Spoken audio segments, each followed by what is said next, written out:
Hi, this is I from Groovy Entertainment. Today we've got another record to play for you. Today's record is Sorcerer Apprentice for 1974. So let's get started.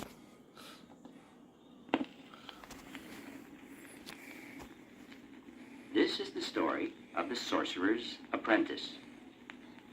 Long, long ago, there lived a sorcerer, a wise old wizard who could weave the most marvelous magic spells.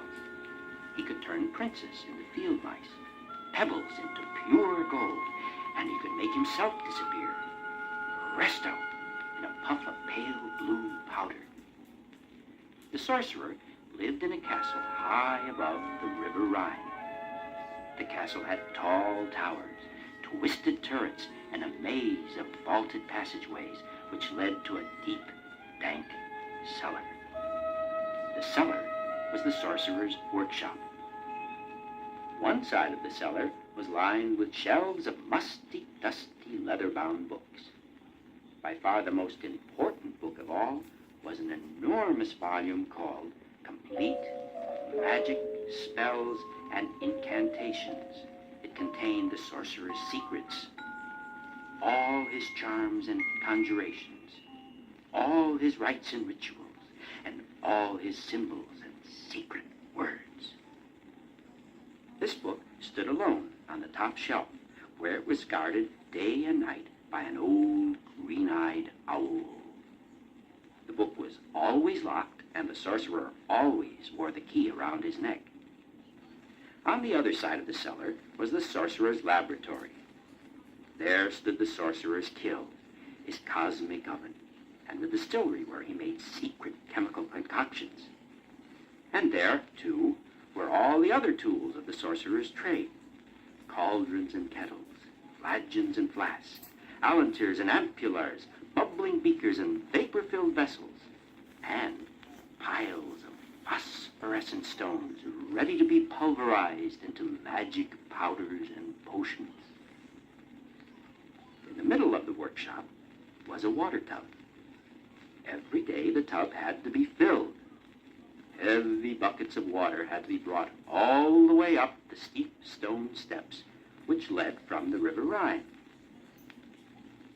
Carrying all those heavy buckets was the job of the sorcerer's apprentice, a frisky, likable, but sometimes lazy lad named Humboldt.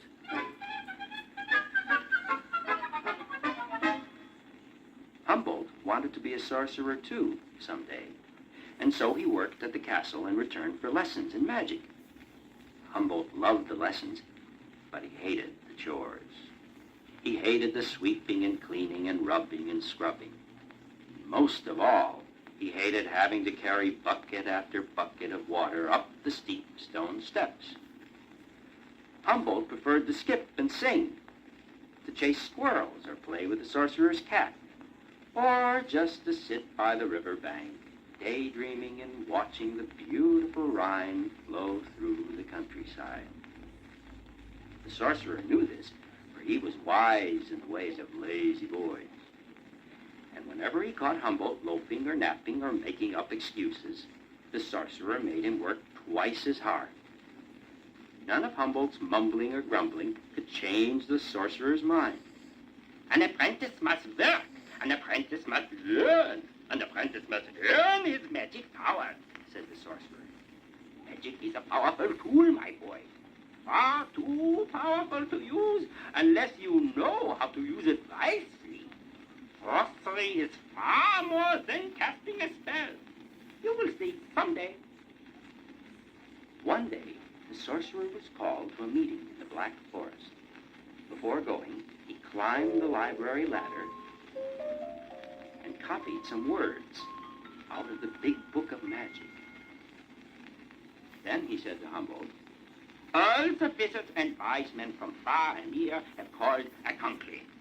I must join them. While I am gone, guard the castle and do your tasks. Then I return. I expect to see all the cauldrons scrubbed, all the brass beakers rubbed, and not one speck of dirt upon the floor. Most important, I expect to find the water tub filled all the way up to the brim, Humboldt. But I don't expect you to stop working till you finished all your chores.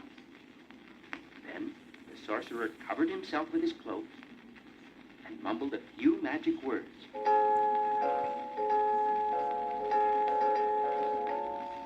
Disappeared.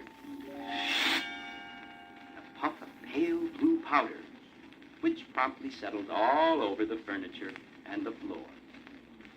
As if things aren't bad enough, grumbled Humboldt. He makes more work for me. That isn't fair. He has all the fun and I do all the dirty work. Why should I slave all day when the master could cast one magic spell and have all the chores done in an instant? Magic's a much easier way, and much more fun, too. Hopelessly, Humboldt looked around at the dirt and dust. And as he looked, a shiny object caught his eye. There, on the sorcerer's work table, was the gold key to the big book of magic. The sorcerer had been in such a hurry, he had forgotten it. What luck! Humboldt grabbed the key. Then he looked at the top library shelf to make sure the old owl was asleep. It was. Quickly, Humboldt steadied the library ladder and climbed to the top. His hands shook with excitement as he unlocked the big red and gold book. Making as little noise as possible, Humboldt flipped through the parchment pages. There were circles and stars and mysterious symbols, and most of the words were in a language Humboldt couldn't understand. Then he saw, under the heading, Practical Magic, Broom Magic, how to make a stick fulfill all the wishes of your will. That means the broom will do anything I ask, thought Humboldt happily. So he said the words over and over till he knew them by heart. Then he closed the book, fastened his eyes on the old straw broom in the corner of the cellar, and called out, Sharoompa, Baroompa, oh broom perk, bring water and do all my work. Hearing the noise, the old owl awakened with a flurry and a flapping of wings and batted the boy off the ladder. The ladder crashed and broke in two. But luckily, Humboldt landed unhurt, cushioned by the sorcerer's stuffed crocodile. Humboldt lay there, stunned. At first, nothing happened. Had he said the wrong magic words? No. Look. The broom moved. Then it flipped on its end. Hop, hop, hooray! The magic words were right. The broom was beginning to work. Humboldt pointed to a water bucket. Hop, hop, the broom hopped over and picked up the bucket. Then it hopped across the cellar floor, out the castle door, down the steep stone steps to the river Rhine. At the water's edge, the broom tipped the bucket into the water, and filled it. Then it turned and hopped all the way back up the steep stone steps. Without stopping, the broom carried the bucket into the castle and poured the water into the tub. Then it started all over again.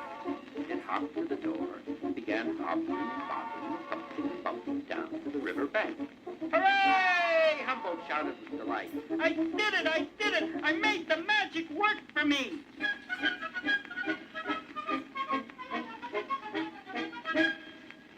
Humboldt hugged the sorcerer's cat and started dancing and singing around the room. Humboldt kept on singing and dancing, and the broom kept on bobbling and bobbling, and the water kept on rising in the tub. Then Humboldt forgot all about the water tub for a while. He patted the sorcerer's pet snakes and salamanders. He played marbles with the sorcerer's magic stone. He even made hot tea on the sorcerer's cosmic oven. Why not? His master was away, and the work was being done. No one would even know. All at once, Humboldt noticed that the water was up to the brim of the tub. Stop, broom, that's enough. Go back to your corner, he called. But the broom didn't stop. It kept right on hopping. right on thumping and bumping down the steep stone steps and back again with buckets of water. And it kept right on emptying the buckets into the tub, which by now was overflowing. Water trickled over the rim and ran down the sides. Water drenched the rug and washed the floor and made a big sloppy puddle by the cellar door. The sorcerer's cat, who hated to get her paws wet, yowled in rage. Humboldt was frightened. "Stop, Broom!" he cried out again. "Broom, you've got to stop! Do as I say, Broom! Obey!" But the broom didn't stop. It kept right on hobbling and bobbling and bringing more water. The water rose higher and higher. The puddle by the door became a pond. The fire in the oven went out with a hiss. Only the salamanders, swimming and swishing their tails in the floodwaters, were happy. Humboldt couldn't stop what he had started, and he couldn't look in the magic book again because the ladder was broken. He was frantic. "Whoa! Oh, misery!" he whined. "What will my master say? What will he do when he sees what I've done? Maybe he'll turn me into a toad, or throw me out, or do something terrible. Oh, why did I look in a magic book? If only I can remember some of the magic words, maybe the broom will stop." Hoping they were like the words that had started the broom working, Humboldt called out, "Sarum ta, barum ta, old broom, stop your hopping, do as I say." Nothing happened, so he tried again. "Sarum ta, barum ta, go back, broom, stop hopping, you must obey." But the broom didn't stop. It kept right on hobbling and bobbling and bringing buckets of water. No other combination of words worked either. Not even saying the baroom ba before the sharoom ta. Not anything. The water was now waist high. The cat was climbing the furniture, and the snakes were slithering up the drapery. Scared and soaked to the skin, Humboldt knew he had to do something to stop the broom. He grabbed the sorcerer's axe, and when the broom came back with still another bucket of water, Humboldt lifted the axe high. Crack! What? He cut the broom in two. The room was silent. "Ah, broom, I got you at last," Humboldt cried out. "Got you for good. Your magic won't get me into any more trouble." But even as he said it, something amazing and unbelievable and horrible happened. The two pieces of the broom quivered. Then they both tipped, flipped over, and started hopping. Then each of them picked up a bucket and went bumping and thumping down the steep stone steps to the River Rhine. Even more awful, all the broom splinters did the same thing. Soon there was a procession of hundreds of brooms, big and little, and in between, all hobbling and bobbling, all thumping and bumping, all bringing buckets of water from the river. By now, the flood had reached the top shelf of the bookcase. Humboldt was swimming for his life and trying to catch the magic book, bobbing always just out of reach. The owl was clinging to the chandelier and screeching in fury. Cauldrons were slamming and kettles were banging. All the magic powders and potions were washed into the floodwaters, turning them pink and purple and gentian violet. And still all the brooms kept hobbling and bobbling and bringing water. Soon water was everywhere, whirling, swirling, curling into whirlpools, rushing, gushing, pushing the animals, drowning, surrounding, pounding the furniture. Humboldt's fingers on the manteltop were slowly, steadily slipping. "Help!" Humboldt cried. "Help, Master, I'm going down! Help, Master, I'm going to drown!" Suddenly, there was a blinding flash of light. Presto!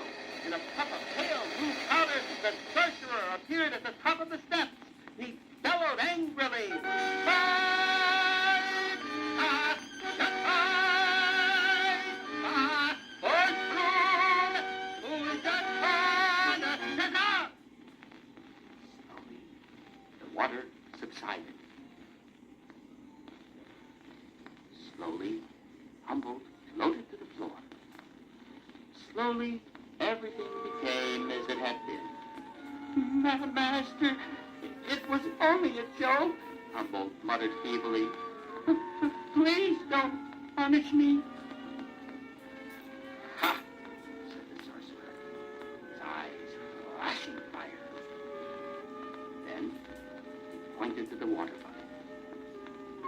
Waterlogged and bone-weary, the sorcerer's apprentice walked to the corner. He bent to pick up the empty bucket. And as Humboldt bent, the broom in the corner tipped and flipped over. Slap, whack, bang, crack. It gave Humboldt 4 sharp whacks on the backside, which sent the sorcerer's apprentice flying all the way down the steep stone steps to the river Rhine. And that was that.